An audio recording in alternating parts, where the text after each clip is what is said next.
According to the National Down Syndrome Society, approximately 400,000 people in the U.S. alone have one of the 3 types of Down syndrome. Chances are, with this many people affected by it, you know somebody that has it. But take a minute to think to yourself, do you or the people around you treat this person the same as you would anybody else? Unfortunately, the answer to this question for many people is no. As someone who has had the privilege of knowing many people with this disorder and having the opportunities to work with people with this condition as well as many others, I would like to try to persuade you today to treat these people fairly. My goal today is to help these individuals get the treatment that they deserve by telling you a little about exactly what Down syndrome is, sharing some of the stories of the unfortunate discrimination cases that they've had to face, and also telling you some amazing success stories that they are able to have when they are given the opportunities that they deserve. First off, I would like to tell you a little bit about exactly what Down syndrome is. Down syndrome is the most commonly occurring chromosomal disorder. It occurs when a person is born with a full or partial extra copy of chromosome 21.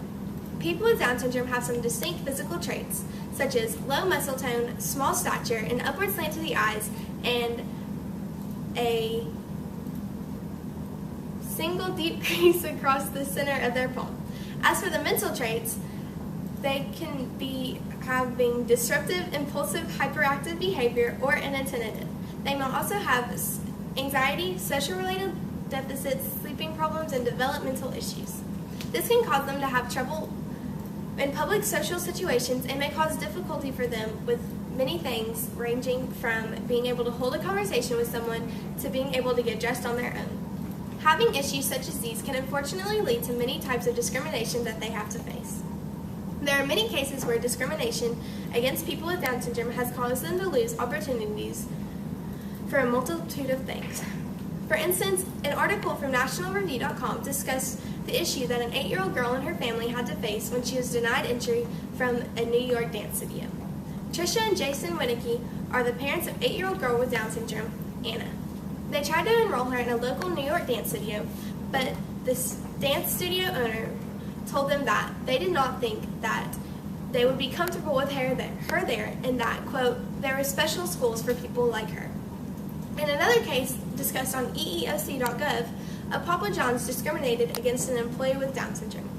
The Papa John's, located in Utah, actually broke a federal law when they fired an employee for no other reason other than that he had Down syndrome.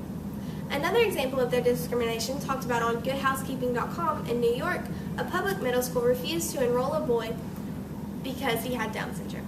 The 12-year-old boy had gone to school with his friends and also his siblings for his entire years of elementary school. But when it came time for middle school, the middle school that the boy's elementary school fed into denied him entry because he had Down syndrome. They told the parents that there were special buses that could come pick him up in the morning and shuttle him to another district where they would accept a boy like him. Now that you've heard some of the examples of the unfortunate discriminations that they have had to face, I'd like to tell you about some amazing success stories that they have had whenever they are given their opportunities that they deserve.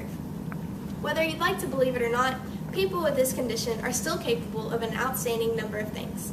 For instance, just this past year, there was the first model to walk in New York Fashion Week that had Down syndrome, as well as the first professional ballerina. Also, there has also been the first actress with Down syndrome, Lauren Potter. She played a lead role on the hit TV show Glee as Becky. In Spain in 2013, Angelina Beckler became the first person with Down syndrome to be elected as a councilwoman. For 3 years, she worked as an administrative assistant in social welfare and family issues. Now, this last success story is my favorite, and I found it to be very inspiring. His name is Tim Harris, and his dream was to own his own restaurant.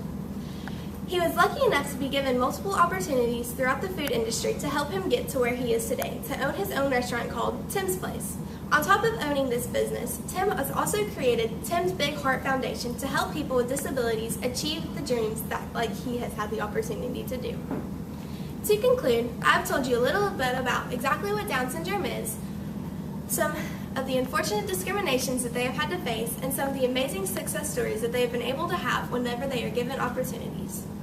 Although I know that not everybody feels comfortable around these people, having Down syndrome doesn't make someone as different as you think it would.